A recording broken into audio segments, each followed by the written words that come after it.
കോട്ടയം ജില്ലയിൽ ഏറ്റുമാനൂർ പാല ഹൈവേയിൽ കുമ്മണ്ണൂർ ജംഗ്ഷനിൽ നിന്നും 700 മീറ്റർ മാറിയാണ് ഈ കാണുന്ന 25 സെന്റ് സ്ഥലവും 2100 സ്ക്വയർ ഫീറ്റ് വരുന്ന വീടും വിൽപ്പനയ്ക്കായുള്ളത്.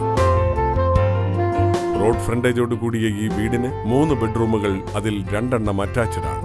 കൂടാതെ car porch, sit out, dining hall, visiting hall, 2 കിച്ചണുകൾ എന്നീ സൗകര്യങ്ങളുണ്ട്. ഈ വീടിന്റെ 2 കിലോമീറ്റർ ചുറ്റളവിൽ കോളേജുകൾ, സ്കൂളുകൾ, ആരാധനാലയങ്ങൾ എന്നിവ സ്ഥിതി ചെയ്യുന്നു. ഇവിടെ നിന്നും പാല, ഏറ്റുമാനൂർ എന്നീ സ്ഥലങ്ങളിലേക്ക് 8 കിലോമീറ്റർ ദൂരമാണുള്ളത്. മനോഹരമായി ആധുനിക രീതിയിൽ നിർമ്മിച്ചിട്ടുള്ള ഈ വീടിന് ഉദ്ദേശിക്കുന്ന വില 80 ലക്ഷം രൂപയാണെങ്കിലും വില നെഗോഷ്യബിൾ ആണ്. ഏറ്റുമാനൂർ പാല ഹൈവേയിൽ കുമ്മണ്ണൂർ ജംഗ്ഷനിൽ നിന്നും 700 മീറ്റർ അകലെയായുള്ള ഈ 25 സെന്റ് സ്ഥലവും വീടും ആവശ്യമുള്ളവർ വിളിക്കേണ്ട നമ്പർ 9447285766 80869 59070.